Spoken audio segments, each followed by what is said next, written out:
So the most important breaking news right now is Pennsylvania Senate and House Republican leaders have said this. I'm going to give you the direct quote.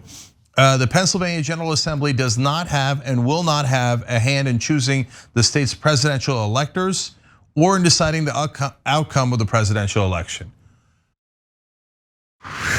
Yeah. Okay, so Jonathan Larson wrote a piece also on tyt.com/investigates that is incredibly scary.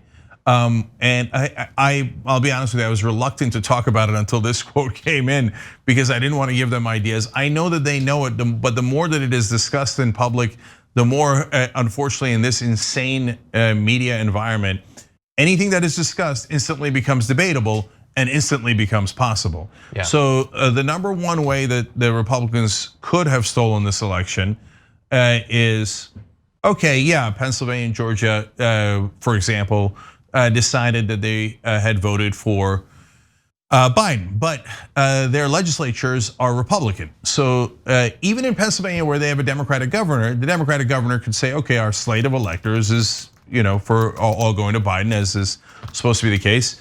And the Republican state legislature could say, nope, we have a different slate of electors that we're sending to the Electoral College. Well, then when you have a disagreement, what happens? Well, constitutionally, it goes to the House.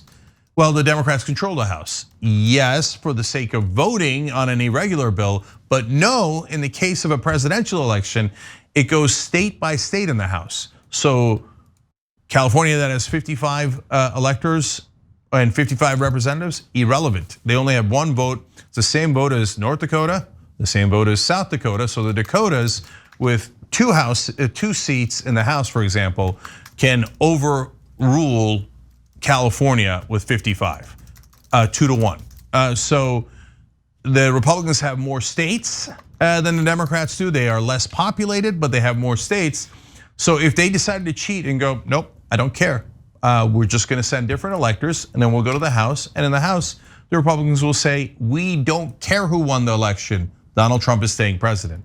That actually is technically possible. Which, yes. And that is what multiple Fox News personalities have been pushing for in the last 24 hours. That's right, and not just Fox News personalities. Sean Hannity called for that last night, and Lindsey Graham was on the air with him and agreed. Yeah. So these guys are traitors. They don't believe in democracy. And I don't mean it in a abandoned way. Don't go do anything about it other than politics. We had a chance to do something about Lindsey Graham politically, but we blew it. And that race was lost, and Lindsey Graham's going back into the Senate. We'll have to get him in 6 years, and we'll do it the right way. We'll do it politically. Yeah. But for them to go out there and say, screw democracy, let's just make Trump the president, basically means screw America. We hate America, and we don't believe in democracy. That's Lindsey Graham, that's Sean Hannity. There's no question about it. So, but luckily the state legislatures, and by the way, I can't wait to give Republicans credit if they ever earn it. And so if the Republicans in Pennsylvania stick with democracy, I know it's the lowest bar in American history, and they decide not to cheat and they decide not to steal, great, I'll give them credit for it. But we got to make it all the way through until the Electoral College actually votes. Yes, that's a thing that happens, and it's a little bit further out. It's about a month and a half from now, and then at that point it'll be official. Yeah. Now there is some breaking news by Edwin. Thank you for letting me know about this. But that Georgia's Secretary of State says the state will head to a recount. His lead, Biden's lead, is between 1,000 and 2,000 votes. They've got something like 4,000, a little bit more than 4,000 votes remaining. It's likely that his lead will continue, but it's not going to be more than 5,000 votes, which means it will still be very close. They will do a recount. Bear in mind that no matter what Trump said at his thing yesterday, the governor and the Secretary of State are Republicans in Georgia, not Democrats, and so they will apparently be doing a recount. But it is difficult to see how an actual legitimate recount would flip that result. Oh my God, Michael Schur just interviewed Louis Gohmert in Philadelphia, and Gohmert called it a stolen election by Black Lives Matter and Antifa, and said he thinks the president might have to concede once the cities are burnt. Wait. I don't know exactly what that means. That just came in, and it's rough, but we'll get further details as to what in the world that means. Wait, are we gonna burn the cities after we stole it? Like we stole it and won, and now we're gonna burn the cities, and that is what Trump would then concede for? All right, it's so initial. Let me confirm with Michael, and sure. And if we got video of it, we'll show it to you guys.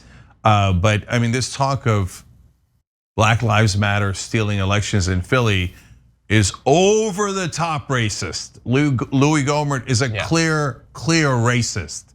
So also there is, why do I say there's zero evidence? There's no evidence at all that there's been any fraud in Philadelphia. They were implying that it was black people stealing it before. When you say it's Black Lives Matter stealing it, you're not implying it anymore. You're just saying, I'm a racist and I'm gonna blame black people for a crime they did not commit. It doesn't get any more racist than that.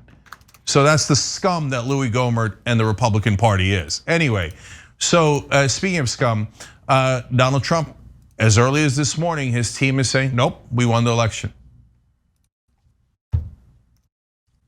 Okay, look, the reason I'm excited that it's over is because the longer this goes on, as we saw yesterday and more so last night, the more crazies that show up and the more weaponized they are.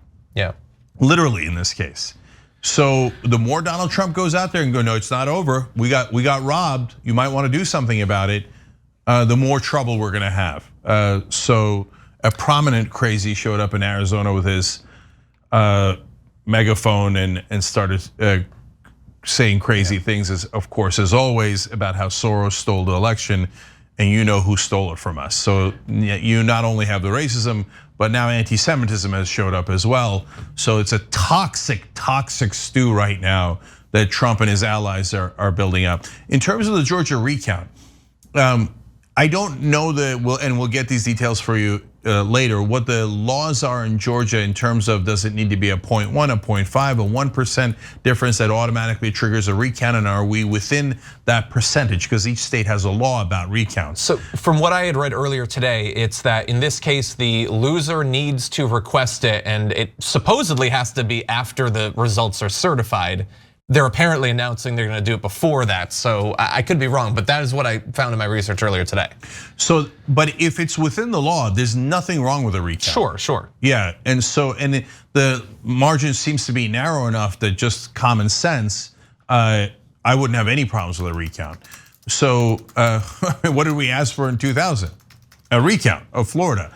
And as long as it's all done legitimately and there's observers, both Democratic and Republican, in the room, you could count and you could recount. There's nothing wrong with that. So in this case, Trump would be asking for the recount, and I would agree. And so we actually believe in democracy. Remember in 2016 when Donald Trump lost the popular vote but won the Electoral College and we did not object at all? That's because we actually believe in this system and rule of law. Okay, so really fast, do have another bit of breaking news, which I guess is sort of a formality, but Mark Kelly is being projected by, I think it was NBC News to have, NBC News projects that Mark Kelly will win the US Senate race in Arizona. That seemed pretty clear, I think, but you never know, and that apparently will happen now. Yeah, so that's good news, but yeah, that race had been called by other folks before. It's good to see it cleared up. And now, speaking of clear it up and people calling and not calling, let me be clear. Decision Desk HQ's called election. We've called election for whatever it's worth, and I'm doing that based on a collection of the evidence available publicly. We don't have statisticians behind the scenes. I want to be clear about that. Now, but the major news organizations are still holding, and I want to tell you why they're holding. The New York Times said they're grappling with the fact that the decision is politically fraught. That means we know he won. We're just trying to figure out how to tell Americans so Donald Trump's militia doesn't kill us, and the Republicans don't lie till the end of time that there was fraud or cheating or anything along those lines. But there's no way that the Democratic districts are gonna come in for Donald Trump in Pennsylvania. And he doesn't need Georgia, he doesn't need Arizona, he doesn't need Nevada in terms of Biden. All he needs is Pennsylvania. It's over. They're just trying to figure out how to tell the American people so there will be minimum level of violence by Republicans. Think about that. Think about how this country is devolved under Trump, that we're worried that the right wing in this country is going to start massive violence if we tell them the truth. So that's the kind of political correctness that's happening right now. So if they see any numbers that I don't see, I'd be happy to share them, even if it goes counter to what we believe or we're hoping for. There are no such numbers as far as we can tell right now. And so all those news organizations are just sitting there going, how do we break it to them? It's definitely over. Thanks for watching The Young Turks, really appreciate it. Another way to show support is through YouTube memberships. You'll get to interact with us more. There's live chat emojis, badges. You've got emojis of me, Anna, John, JR. So those are super fun. But you also get playback of our exclusive member-only shows and specials right after they air. So all of that, all you gotta do is click that join button right underneath the video. Thank you.